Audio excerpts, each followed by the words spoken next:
اعوذ باللہ من الشیطان الرجیم، میں پناہ چاہتا ہوں اللہ کی مردود شیطان سے۔ بسم اللہ الرحمن الرحیم، شروع اللہ کے نام سے جو بڑا مہربان نہایت رحم کرنے والا ہے۔ وَإِذْ فَرَقْنَا بِكُمُ الْبَحْرَ فَأَنْجَيْنَاكُمْ وَأَغْرَقْنَا آلَ فِرْعَوْنَ وَأَنْتُمْ تَنْظُرُونَ، اور جب ہم نے تمہاری وجہ سے دریا پھاڑ دیا، پھر ہم نے تم کو بچایا اور فرعون کے لوگوں کو ڈبویا اور تم دیکھ رہے تھے۔ اس آیت میں 4 باتیں بتلائی گئی ہے۔ پہلی بات، جب ہم نے تمہاری خاطر سمندر کو پھاڑ ڈالا۔ دوسری بات، چنانچہ تم سب کو بچا لیا تھا۔ تیسری بات، لوگوں کو سمندر میں غرق کر ڈالا تھا۔ چوتھی بات، تم یہ سارا نظارہ دیکھ رہے تھے۔ میرے محترم بھائیو بہنوں، اللہ تعالیٰ نے بنی اسرائیل سے متعلق ایک واقعے کی طرف اشارہ کیا ہے کہ اللہ تعالیٰ کے حکم کے مطابق حضرت موسیٰ علیہ السلام بنی اسرائیل کو لے کر مصر سے رات کے وقت چھپتے چھپاتے نکلے۔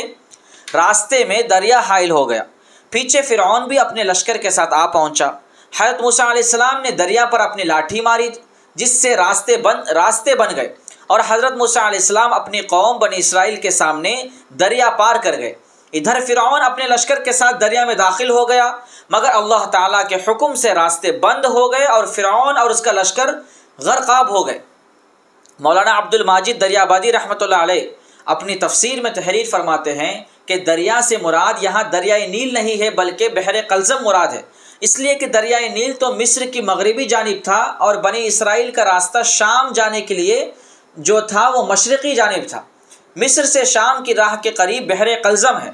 اللہ تعالیٰ کی قدرت پر غور کیجئے کہ اللہ تعالیٰ کے حکم سے سمندر کا پانی سمٹ کر دونوں طرف پہاڑ جیسی دیواروں کی طرح ہو گیا اور درمیان میں خشک راستہ پیدا ہو گیا۔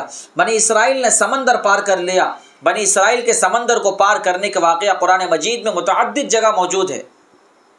سورہ اعراف کی آیت نمبر 138 میں یوں ہے، وَجَاوَزْنَا بِبَنِي إِسْرَائِيلَ الْبَحْرَ، اور ہم نے بنی اسرائیل سے سمندر پار کروایا۔ سورہ یونس کی آیت نمبر 90 میں بھی یہی الفاظ ہے، اور سورہ شعراء کی آیت نمبر 63 میں یوں بیان کیا گیا، فَأَوْحَيْنَا إِلَى مُوسَىٰ أَنِ اضْرِب بِّعَصَاكَ الْبَحْرَ فَانفَلَقَ فَكَانَ كُلُّ فِرْقٍ كَالطَّوْدِ الْعَظِيمِ، چنانچہ ہم نے موسیٰ کے پاس وحی بھیجی کہ اپنی لاٹھی سمندر پر مارو، پس پھر سمندر پھٹ گیا اور ہر حصہ ایک بڑے پہاڑ کی طرح کھڑا ہو گیا۔ میرے محترم بھائیو بہنوں، قدرت کے یہ مظاہر قرآن مجید میں اس لیے بیان کیے جاتے ہیں کہ ان واقعات کو پڑھنے اور سننے والے اپنے ایمان میں تازگی پیدا کریں، اللہ تعالیٰ کی قدرت و طاقت کا اندازہ لگائے اور اس کی تسبیح و تمحید اور اس کی بڑائی و کبریائی میں رطب اللسان رہے، اپنے زبان تر رہے، اور یقین دل میں رکھے کہ جس کی مدد و نصرت کا اللہ تعالیٰ ارادہ کر لے، دنیا کی کوئی طاقت اسے ہلاک نہیں کر سکتی، اور جس کی ہلاکت کا اللہ تعالیٰ فیصلہ فرما دے، دنیا کی کوئی طاقت اس کی حفاظت نہیں کر سکتی۔ ہمارے ملک کے مسلمانوں کا اہم ترین مسئلہ ان کے ایمان کا مسئلہ ہے۔ اس ملک کو خالص مذہبی رنگ دینے اور ایک خاص مشرکانہ مذہب کی چھاپ پیدا کرنے کی جو کوششیں ملک گیر سطح پر ہو رہی ہے، مسلمانوں کو چاہیے